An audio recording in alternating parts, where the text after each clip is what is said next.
한국갤럽이 오늘 공개한 윤 대통령에 대한 지지도는 30%였습니다. 특히 서울 지역 지지율이 25%로 급락했고, 심지어 보수의 심장으로 불리는 대구 경북 지역에서도 부정평가가 긍정평가를 앞서는 것으로 조사됐습니다.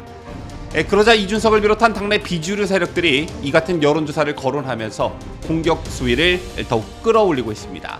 그렇다면 근본적인 원인과 처방은 무엇일까요? 잠시 후 여러분들과 함께 생각을 나눠보는 시간을 갖도록 하겠습니다.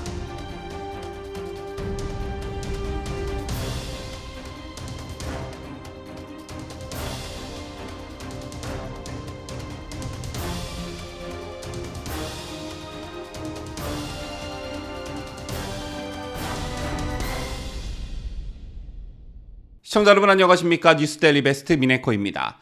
자, 오늘 한국갤럽의 여론조사가 발표됐습니다. 강서구청장 패배 여파로 지지율이 다소 주춤하거나 하락할 것이라고는 예상했지만 생각보다 하락폭이 컸는데요. 일단 오늘 한국갤럽이 공개한 10월 셋째 주 윤 대통령의 직무수행 긍정평가를 보면 30%로 지난주 같은 조사 때보다 3%포인트 떨어졌습니다. 참고로 한국갤럽 조사에서 윤 대통령에 대한 긍정평가가 최저치를 기록한 건 지난 4월 2주차 조사 때 27%였습니다.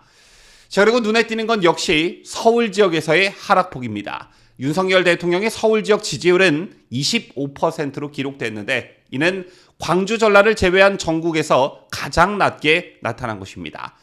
그리고 무엇보다 충격적인 것은 보수 성향이 강한 지역인 대구 경북의 경우 긍정평가가 45%, 부정평가가 48%로 부정평가가 더 높았고 부산, 울산, 경남, PK의 경우에도 긍정평가가 34%, 부정평가가 58%로 부정적 시각이 훨씬 우세했습니다.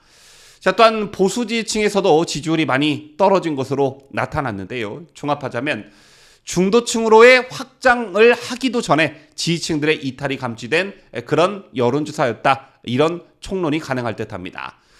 이게 참 딜레마에 빠지게 만드는 것인데 중도층을 잡으려다 좌클릭으로 지지층 결집에 이탈을 가져올 수가 있겠고 반대로 지지층 결집 효과를 내려다가 중도 확장이라는 것은 꿈도 못 꾸는 어떤 딜레마에 빠질 수도 있다는 측면에서 앞으로의 방향 설정과 관련해 난항이 있을 것으로 보여집니다. 하지만 정치와 선거에서의 기본은 역시 지지층 결집과 텃밭 수성입니다.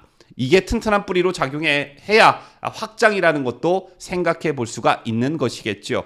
이런 맥락에서 지역별로는 TK, PK 그리고 정치 성향별로는 보수 성향에서 지지율이 큰 폭으로 떨어졌다는 것이 시사하는 바가 매우 크다고 생각합니다. 제가 오늘 발표된 한국갤럽의 여론조사를 전하는 기사에 달린 댓글들을 유심히 한번 살펴봤습니다. 주로 보수파 성향의 시민들이 즐겨보는 이른바 보수 언론을 중심으로 좀 살펴봤는데요. 이런 댓글들이 정말 많이 달렸더군요. 그게 뭐냐 하면 간단히 말해 이런 겁니다. 양산에 있는 문재인과 아직도 활개치는 이재명만 잡아 넣어도 지지율이 한 1, 20%는 그냥 올라갈 것이다. 이런 취지의 댓글들이 줄을 이루고 있는 것을 제가 목격했습니다. 여러분께서도 한번 인터넷에 들어가 보시면 쉽게 이런 취지의 댓글들을 목격하실 수 있을 텐데 물론 이게 정답이라고 볼 수는 없겠으나 좌파 성향 민주당 지지층에서 이런 댓글을 썼을 리는 만무하고 실제 보수파 민심에 이런 불만들이 있는 건 부인할 수 없는 사실입니다. 자, 솔직히 저 또한 그런 불만들을 가지고 있는데요.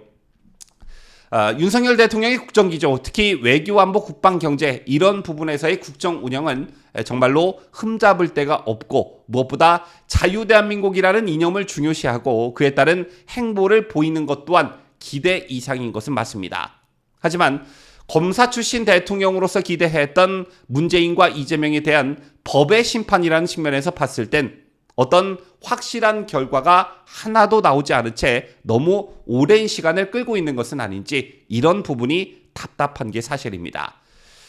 이게 왜 중요하냐? 중도층적인 시각이라던가 또는 우리가 흔히 말하는 기성 언론의 시각에서 보면 문재인과 이재명에 대한 법의 심판은 정치보복이나 정적제거라는 말로 표현이 될 것입니다. 물론 이런 측면이 아예 없는 것은 아니지요. 문재인이 이명박 박근혜 전임 정권을 아예 말살시킴으로써 촛불이라는 것을 내세워 지지층을 결집시키고 또 이걸 국정동력으로 삼았다는 점에서도 보면 이건 정치보복이나 정적 제거에 따른 효과를 노린 것으로밖에 볼 수 없기 때문입니다. 하지만 이것 말고도 지난 대선에서 윤석열 후보의 한 표를 행사했던 분들 중에 상당수는 문재인과 이재명에 대한 법의 심판과 관련해 물론 보수 우파를 말살시킨 데 따른 보복 심리도 있겠지만 다른 한편으로는 정의라는 관점에서 바라보시는 분들도 아마 많이 계실 겁니다.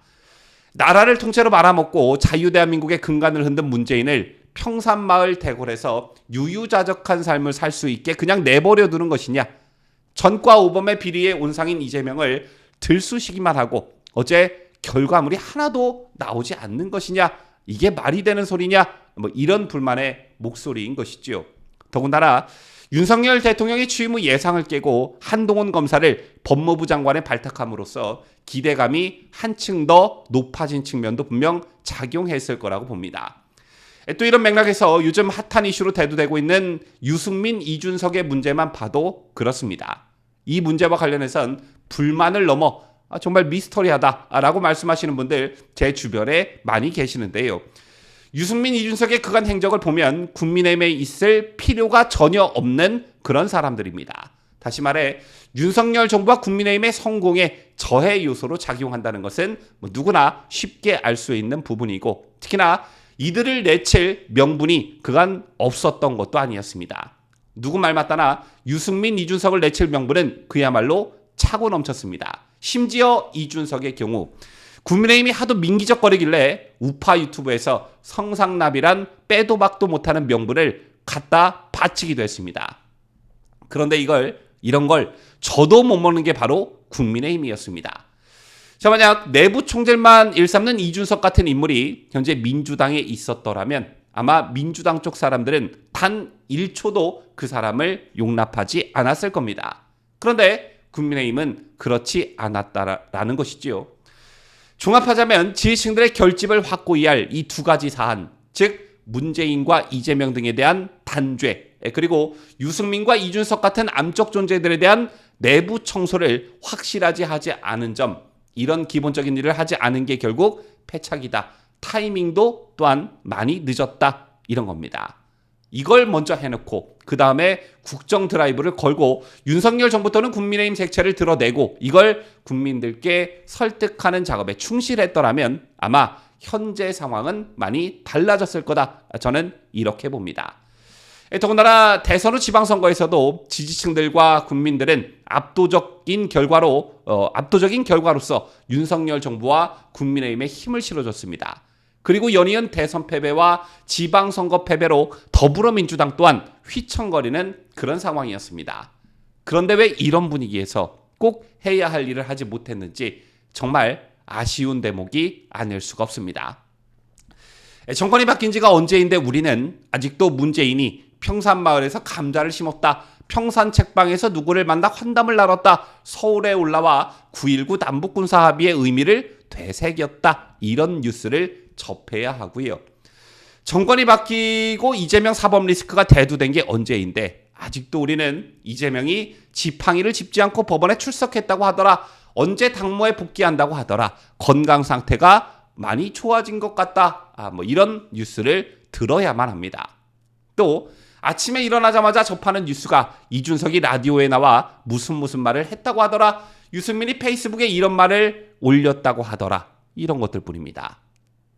이런 모습들이 여러분께서 정권 재탈환 후 바라셨던 모습은 절대 아닐 것입니다. 지긋지긋한 문재인 정권이 끝나고 윤석열 정부가 출범하고 지금까지 윤 대통령이 보여준 모습들은 기대 이상이 맞습니다. 기대 이상이었습니다. 이 방송에서 강론을 하나하나 말하기는 무리가 있겠지만 원래 우파 쪽 사람들이 아니었던 사람이 어떻게 원래 보수 우파였던 인물보다 더 방향성을 잘 잡고 어떻게 국정기조를 저렇게나 잘 세울 수 있나, 이런 생각이 들 정도였습니다. 특히 자유를 중요시하는 이념적인 측면, 확고한 안보를 바탕으로 한 대북관계 설정, 한미일 삼각동맹을 중요시하는 외교안보 노선, 포퓰리즘 정책을 경계하고 국가재정을 중요시하는 경제정책 등등등 윤석열 정부를 칭찬할 것들은 정말 많이 있습니다. 하지만 앞서 말씀드린 그런 부분들을 하지 않은 점이 두고두고 발목을 잡고 있다는 점에서 안타까운 마음을 여러분과 함께 공유하고 싶었는데요. 마지막으로 제가 요즘 한 가지 아쉬운 건 꼭 여론조사의 상의 어떤 수치가 아니더라도 우리 진영의 결집이 많이 이완되고 전투력이 많이 약화됐다는 점을 피부로 느끼고 있습니다. 총선이 얼마 남지 않은 시기에서 이런 위축된 분위기는 우리가 절대적으로 지양해야 한다, 이런 말씀을 간곡히 드리면서 뉴스를 마칠까 합니다. 지금까지 저는 자유대한민국을 소화하는 뉴스데일리 베스트 민앵커였습니다.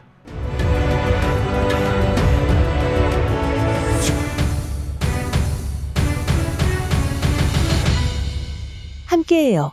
뉴스데일리 베스트.